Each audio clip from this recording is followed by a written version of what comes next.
Y si hay algo que brilla en el radicalismo, es la falta de coraje, la falta de osadía. Por eso, después de haber prometido que iban a tener un candidato presidencial, se pelearon por la vicepresidencia de líderes de otros partidos.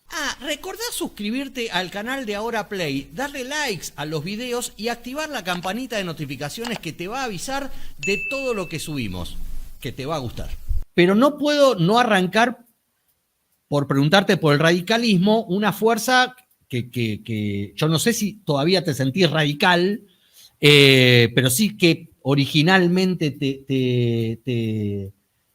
te atrapó, te sentiste militante, para que me cuentes qué es hoy el radicalismo, después de esto que estamos viendo en las últimas horas. El radicalismo es un partido en desagregación. Y esa desagregación se produce por oportunismo político. Vos recién lo describías muy bien.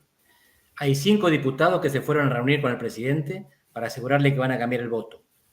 Votaron una cosa antes y van a votar lo contrario ahora. A ellos les gustaría que la gente pensase que se transformaron en responsables fiscales, que de repente la vieron, claro, y antes no se dieron cuenta, por error o disciplina partidaria, metieron la pata y ahora rectifican.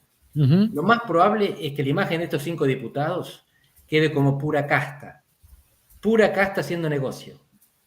No son personas que la vieron, son personas que lo vieron al negocio. Que lo vayan a explicar ellos si esto no es así. Yo no estoy diciendo, no tengo pruebas, que haya algo por debajo de la mesa. Vos estuviste más explícito cuando hablaste de los que renunciaron o aspiran a renunciar para cargos que se pagan en dólares en el exterior o en el interior, con algunas agencias binacionales como la que tenemos en Salto Grande, claro, o Yacyretá. Pero en este caso, la mayor parte de los diputados que están pegando el garrochazo terminan el año que viene y están buscando empleo. Así que, aunque esto no sea así, va a ser muy difícil que expliquen que esto lo hacen por principios, que se dieron vuelta en el aire por principios. Lo más probable es que la gente piense que es oportunismo. Y si es así, están logrando el objetivo contrario. Milei, cuando hace algo, lo hace con convicción. La gente piensa que es auténtico. No hay manera de que estos 5 diputados expliquen con el mismo argumento su decisión, su autenticidad, porque lo que están haciendo es el panquecazo. Pero Andrés, ¿cómo controlás que esta sensación que va seguramente a tener gran parte de la sociedad respecto a la actitud de estos 5 diputados, quede limitada a estos 5 diputados y no se expanda por todo el radicalismo? Porque también, viste, hay decisiones contrapuestas si sos radical en el Senado o si sos radical en diputados, si sos un radical de Cornejo o sos un radical de Morales, si sos de la provincia de Buenos Aires o si sos de la ciudad de Buenos Aires. ¿Viste? Parece que hoy confluyen en el radicalismo miradas muy distintas de modelo, hasta de modelo de país, ¿no? De construcción política. No se puede disciplinar a la tropa porque los generales están en la misma. Porque las autoridades partidarias no consiguieron fijar una posición respecto a la designación del juez Lijo. Y no consiguieron, en parte porque no quisieron, porque están jugando con la ambigüedad, porque están jugando al negocio. Y el negocio no es necesariamente plata en el bolsillo. El negocio es muy simple. Consideran los dirigentes radicales que la política en Argentina se hace con carpetazos, con información de inteligencia que es operada después a través de la prensa para castigar a los dirigentes que no se disciplinan. Y tienen miedo de que los carpeteen. Entonces, si este juez, que es conocido como el menos honesto de un conjunto de jueces poco honestos que habitan en Comodoro Pi, es designado y ellos votan en contra, se arriesgan. Y si hay algo que brilla en el radicalismo, es la falta de coraje, la falta de osadía. Por eso, después de haber prometido que iban a tener un candidato presidencial, se pelearon por la vicepresidencia de líderes de otros partidos. Y en este caso están haciendo lo mismo, están viendo a ver qué pasa. Si el hijo pasa, lo quieren votar. Si el hijo no pasa, a lo mejor se suben al carro de la victoria y dicen valientemente, yo al hijo no lo voto. Pero solamente cuando Cristina haya decidido no darle los votos. Por eso no se disciplina el partido político, por eso se habla despacio. ¿Por qué hablamos despacio? Es un partido político, tiene estatuto jurídico, tiene reglas a las que puedes cuestionar y en ese caso se va a la justicia para decir, los jueces deciden si esas reglas se cumplen o no. Se habla despacio porque estamos en un momento de fluidez en el cual ni los soldados, ni los generales cumplen con las reglas de combate. Cada uno, sálvese quien pueda. Y vos decís que la división ni siquiera es ideológica, más socialdemócrata, una rama más socialdemócrata tipo Lustó, o más conservadora, tipo de Loredo. Ni siquiera es ideológica la diferencia, que simplemente es de mirada hacia dónde tienen que ir. Hay sensibilidades ideológicas y hay dirigentes que son honestos. Pero cuando se separa el PRO entre Patricia Bullrich y Rodríguez Larreta, con Larreta va José Luis Espert. ¿Sí? Así que con la paloma fue el halcón. Y muchos radicales que hoy critican a los que fueron con Patricia Bullrich lo votaron a Espert, que será probablemente candidato a gobernador de la Libertad Avanza en la provincia de Buenos Aires. Y quizás gobernador, quién sabe. Así que halcones y palomas, izquierda y derecha, todo eso se baraja y se da de nuevo cuando vos necesitas ir en una lista o cerrar un negocio. La ideología es una sensibilidad, algunos la pueden sentir, pero no explica lo que está pasando en el radicalismo. Lo que explica lo que está pasando en el radicalismo es la falta de capacidad de disciplinamiento desde arriba y la falta de principios desde abajo. ¿Y eso a quién le resulta más funcional? ¿Al gobierno, a Javier Milei, o al peronismo con la expectativa en algún momento de rehacerse de las cenizas en las que están y tratar de armar algo con el radicalismo? A los dos depende del distrito. Porque hay algunos radicales que quieren cerrar con el kirchnerismo las elecciones que vienen, y hay otros que estarían muy contentos de ir en la lista del mileísmo. ¿De qué depende esto? Del distrito. Si vos sos un radical en la ciudad de Buenos Aires y tenés una cierta popularidad, tenés dificultad en hacer una alianza con Macri o con Milei, porque ellos quieren colocar al jefe de gobierno. Claro. Así que si alguien quiere ser jefe de gobierno por el radicalismo en la ciudad de Buenos Aires, tiene que enfrentar a Macri y a Milei. ¿Y cómo hace para enfrentarlo con chances? Se junta con todo lo que hay enfrente, que es el kirchnerismo. Si vos estás en una provincia donde Milei sacó el 70%, como en Córdoba, como en Mendoza, ¿qué vas a hacer? ¿Filokirchnerismo? Las sensibilidades de la opinión pública son más importantes que las sensibilidades ideológicas. El problema es que si vos pertenecés a un partido nacional, tenés que intentar articular esta diversidad. Tenés que reconocer la heterogeneidad, tenés que saber que no votan igual en Mendoza que en Capital, pero también tenés que saber que un presidente gobierna la capital y gobierna Mendoza. El presidente es de todos. Si el radicalismo quiere poner un presidente, tiene que articular la diversidad. Lo que está haciendo el radicalismo es explotarla, porque abandonó la expectativa de poner un presidente. A lo que aspiran los dirigentes radicales como máximo es a dirigir su distrito. Se convirtió en el MDB, el Movimiento Democrático Brasileño, un partido brasileño que tiene fuerza electoral en los estados, son nuestras provincias, pero perdió toda esperanza de poner un presidente. ¿Sabés cuándo lo ponen? Cuando ponen el vice y se cae el presidente. Es la única manera. Por los votos, nacionalmente no llegan.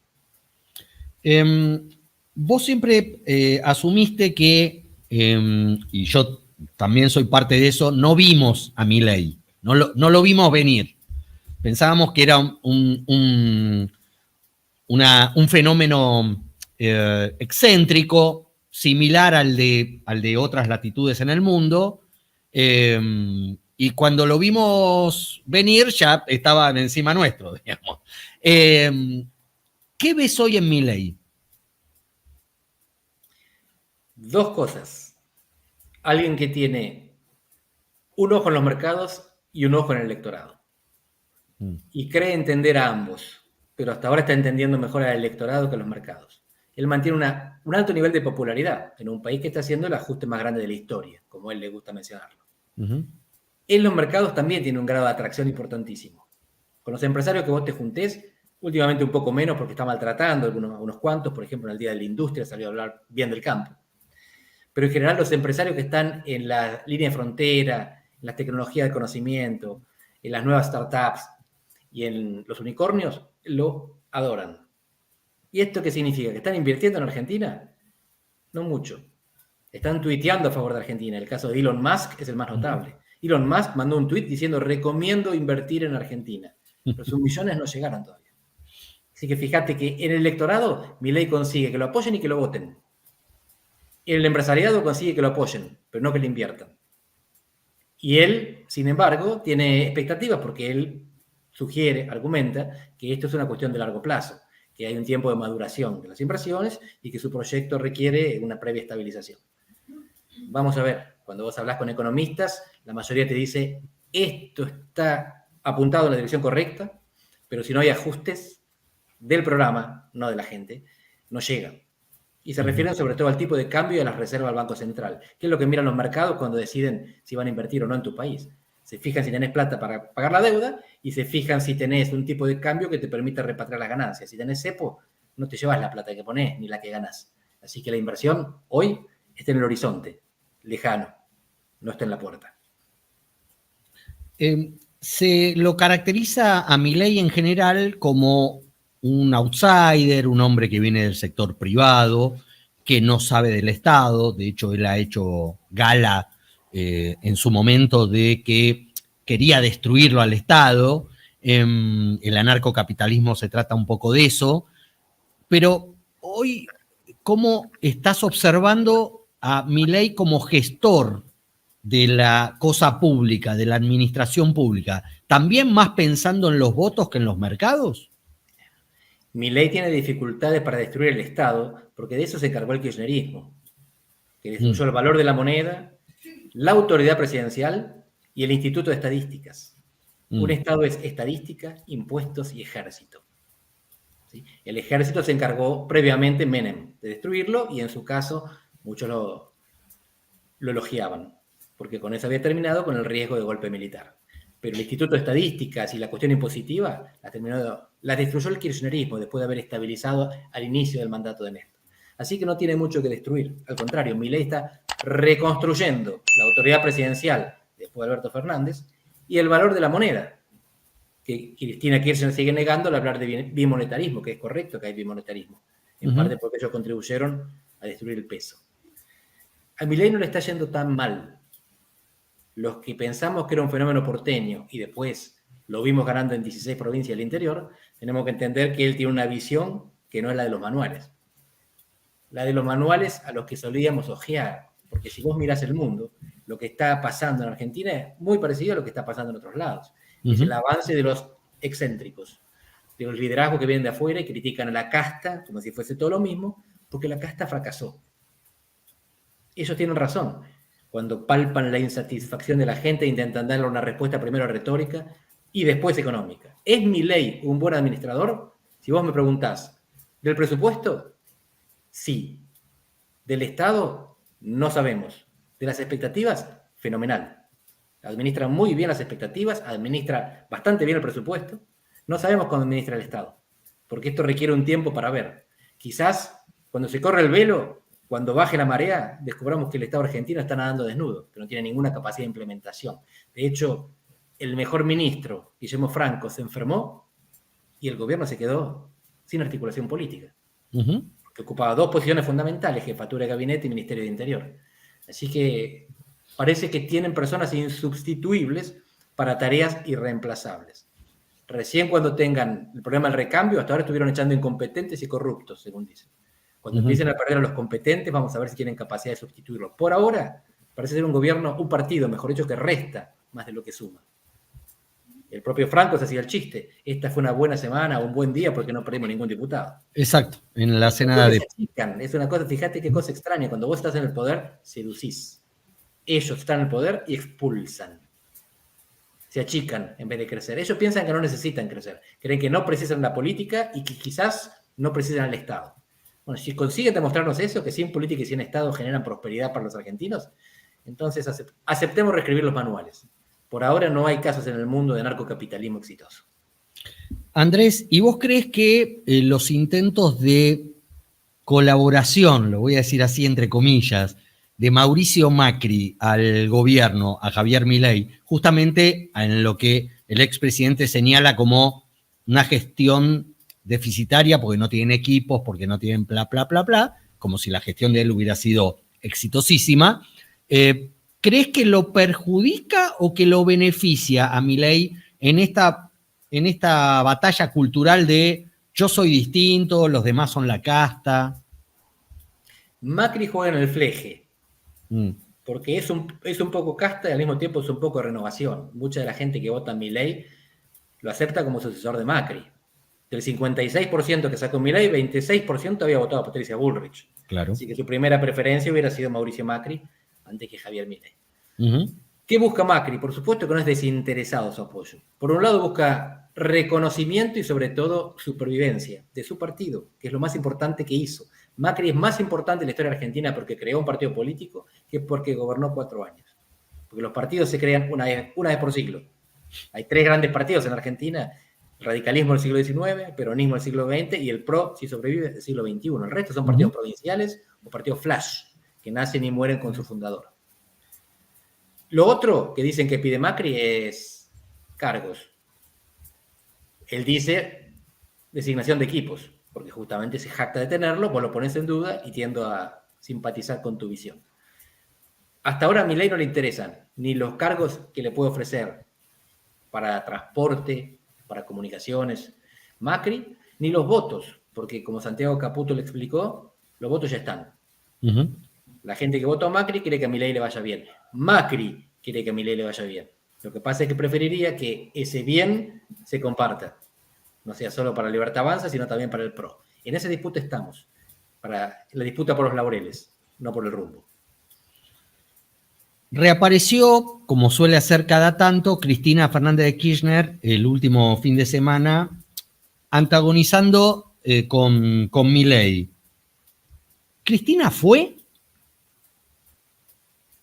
No, probablemente no será candidata, pero sigue siendo la más influyente de ese espacio, o si querés, partido, porque el Partido Justicialista sigue siendo el más importante de Argentina.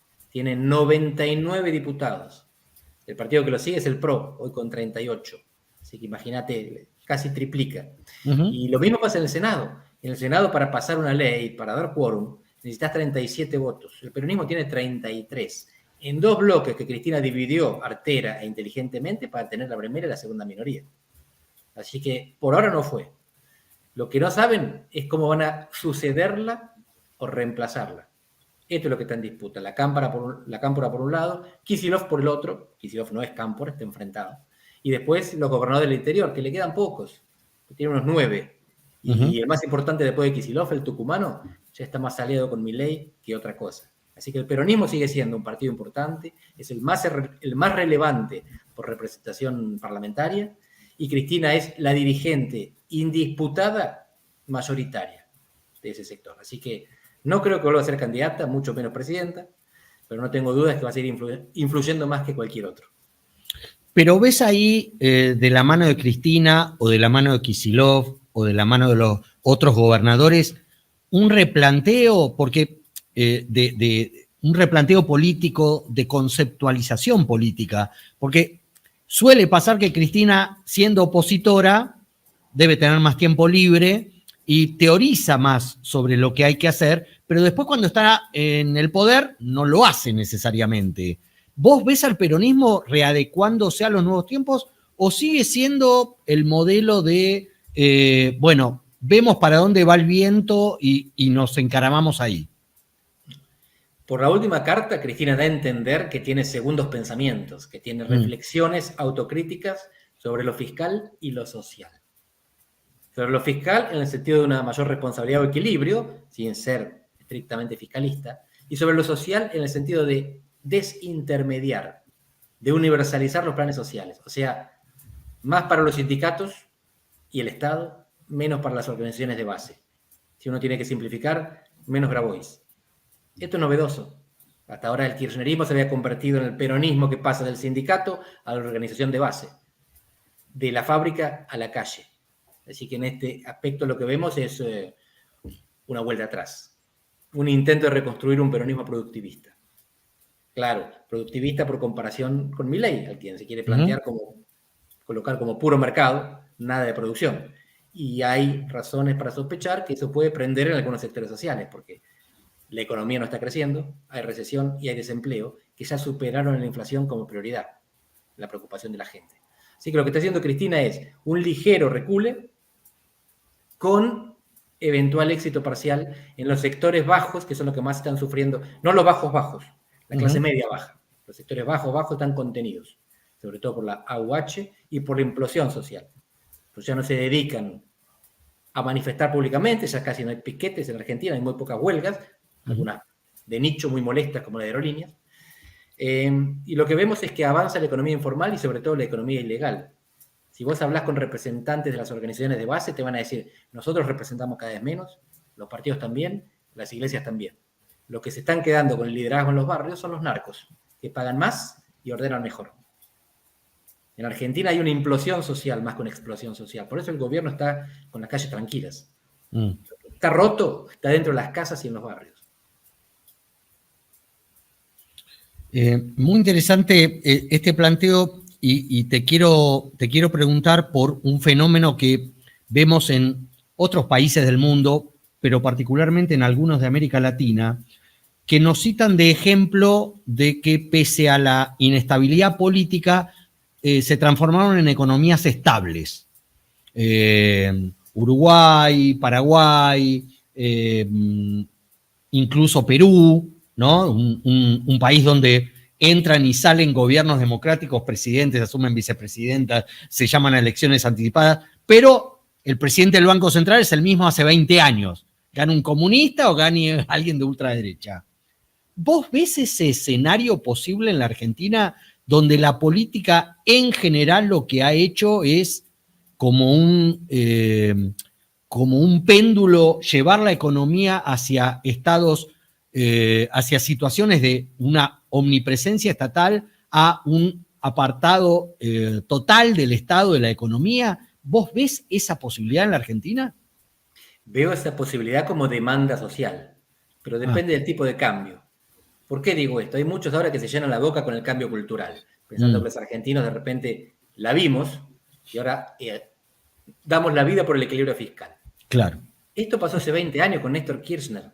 El lema de Néstor en la gestión era superávit gemelos y tipo de cambio alto. Lo de Milei es equilibrio fiscal, si puede ser superávit, mejor, y tipo de cambio bajo. Esa es la cuestión, si puede bancar el tipo de cambio bajo, porque si no puede y hay una devaluación, todo el consenso que se generó sobre el equilibrio fiscal se va a romper. Cuando la gente esté viendo que se va todo al diablo otra vez, va a pedir ayuda, y le va a pedir ayuda al Estado. Así que si consiguen evitar un salto brusco del tipo de cambio, es posible que el equilibrio fiscal se mantenga como un valor mayoritario durante mucho tiempo. Si hay un salto brusco del tipo de cambio, entonces volvemos a las andadas. Es la Argentina de siempre. La cultura depende del dólar. Y vos ves, si a Milei le va bien, no voy a entrar en la demagogia de que si a Milei le va bien, al país le va bien, pero si a Milei le va bien política electoralmente, tenemos Milei estos 4 años, seguramente otros 4 más. ¿Vos qué ves si a Milei le va mal? Porque yo lo que vislumbro, está bien, es un momento muy particular de la Argentina, pero es tierra arrasada en la política. Si a Milei le va bien, termina el mandato y reelige, como bien decís. No es la onda en América Latina. Lo que estamos viendo es una opción intermedia. Presidentes a los que le va más o menos. Entonces termina el mandato, pero no reeligen. El caso más próximo nuestro es Mauricio Macri. Claro.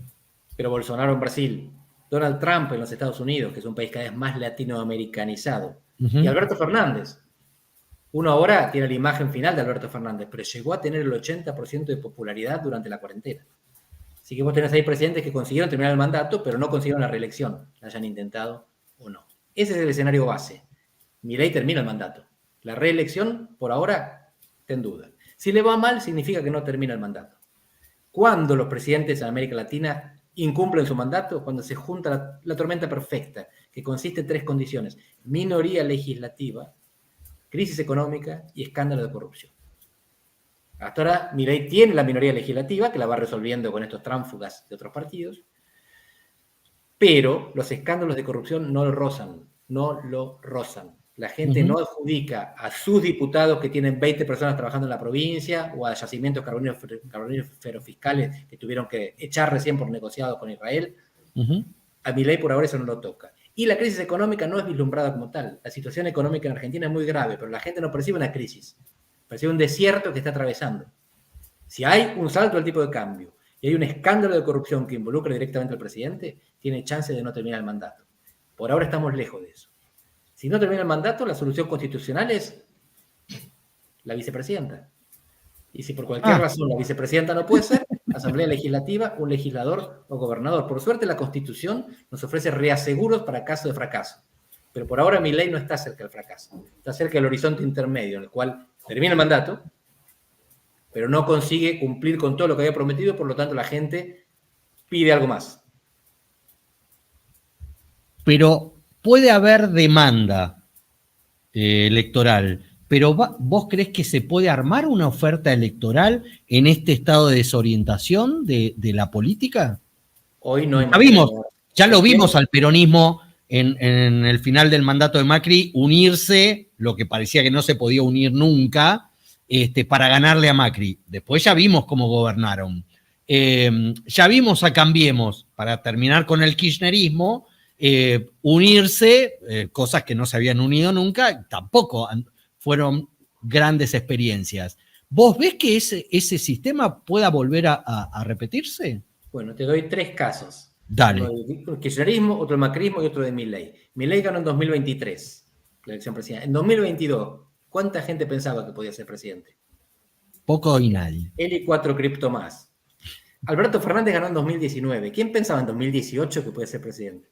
Nadie. Y Néstor Kirchner ganó en 2003. ¿Quién pensaba en 2002 que podía ser presidente?